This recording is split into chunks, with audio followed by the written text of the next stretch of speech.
Why do you just reply with bruh? Bruh!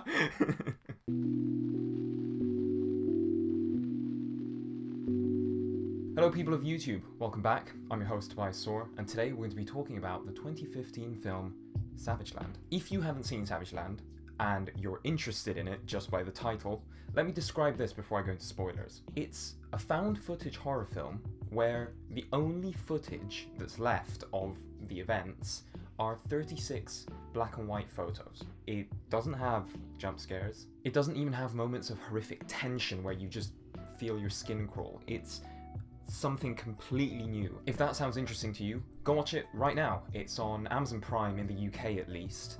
If not, I'm sure it's for rent on iTunes. And I'll wait.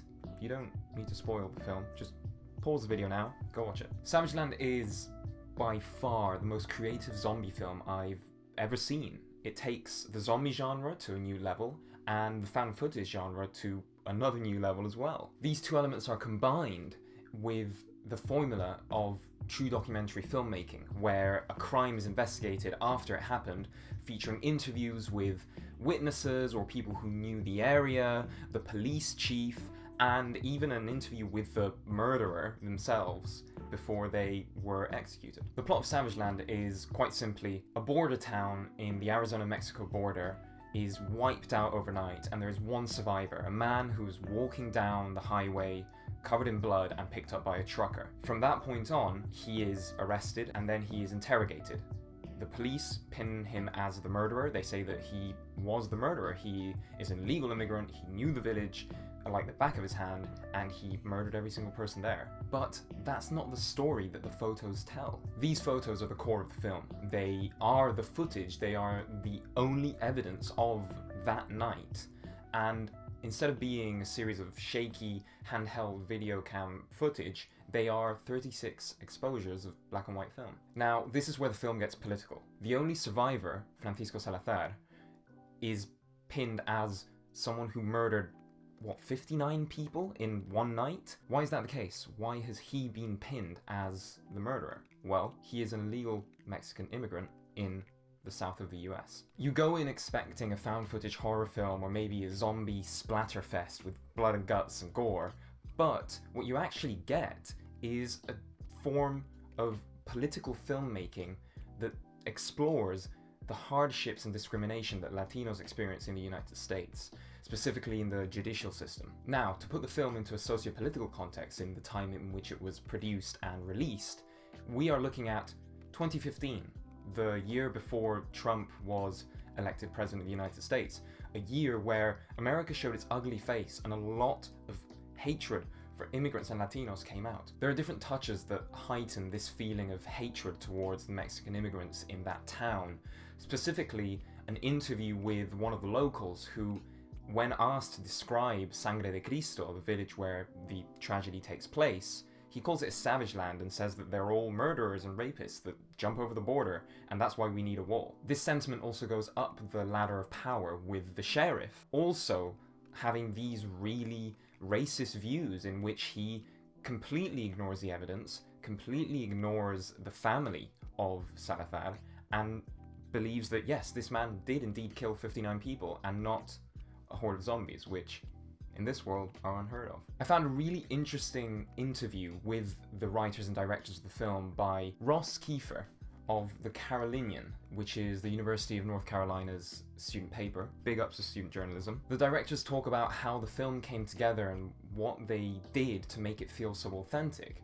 And they realized that if they wanted to make a horror film on a shoestring budget, they had to strip away everything that made horror grandiose and focus on the true documentary angle. They made sure the film looked like a documentary with talking head interviews and very, very convincing actors. They also pulled some strings and called some friends, and an architect makes 3D renders of the town where they show the layout of the streets and the houses and where all the bodies were found. And they even use a real courtroom sketch artist to do the courtroom sketches, which were very convincing. I mean, this film, if you didn't know it was a fictional story about zombies, you'd probably believed it was real until the zombies came around. Essentially, what they wanted to focus on was the film as a socio-political thriller rather than a blood-soaked slasher. If you want to read this interview, I highly recommend it. It'll be linked in the description. Savageland is a zombie film at the end of the day, and where does it fall in the timeline of zombie films?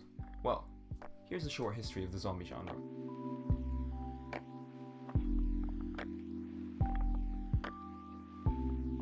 Zombies in film have always served one purpose. They are the embodiment of humanity's greatest fear at the time of the film being made. If we go way back to 1932, we have White Zombie. White Zombie is a story of slaves uprising against their masters in the Caribbean, and these slaves rising up are using voodoo magic to revive the undead and seduce the women. They're not really zombies as we know them now, but familiar characteristics are there. If we jump forward a few decades and skip a few of these very similar films, you get to the most important zombie film of all time, which is George A. Romero's Night of the Living Dead. The film invented the zombie genre as we know it.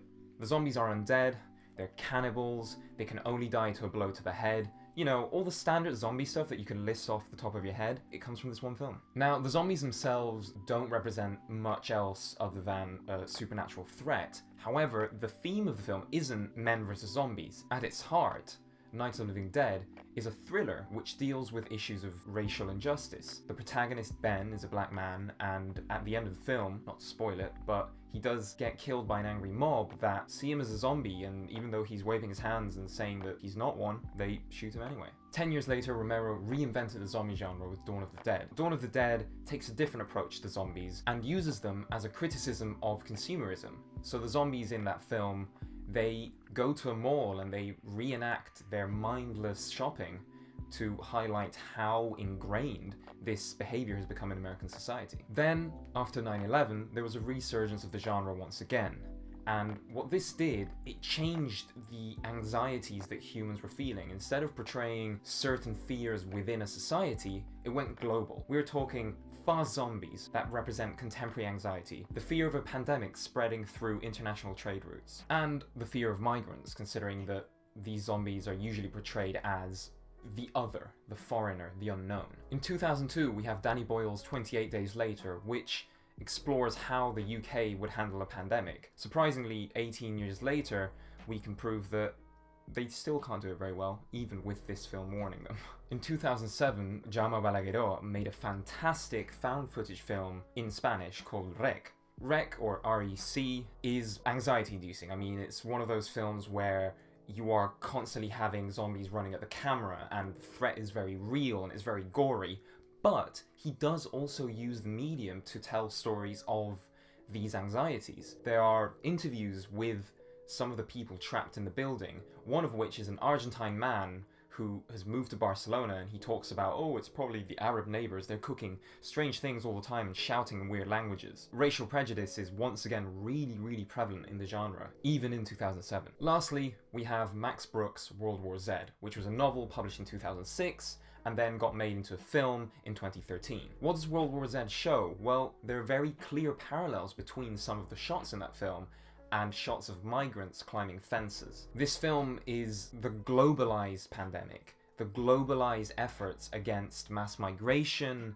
and international cooperation against a threat. Another layer in World War Z is also a metaphor for the conflict in the West Bank, but I do not want to get into that right now. Then, in 2015, we have Savageland, which comes after all these films I've just spoken about, but deconstructs it. It strips apart everything that makes a zombie film a zombie film. You don't see the zombies in action. You don't see people fighting off the zombies or people getting eaten by zombies. You see how a world would react if they didn't know that zombies existed. The genre of the zombie takes a back seat, and in its place we have a story of racial injustice once again. We don't do ratings on this channel, as some of you know, so what do? Well, we recommend it. I recommend this film if you're a fan of the mockumentary genre, if you're a fan of socio-political thrillers, if you're a fan of horror films, and also if you're not a fan of horror films and you want to see something a little spooky but not too scary. Thank you for watching this video. It's a pleasure to have you back on the channel. All my social media is linked below, and if you want me to watch a film, recommend it in the comments.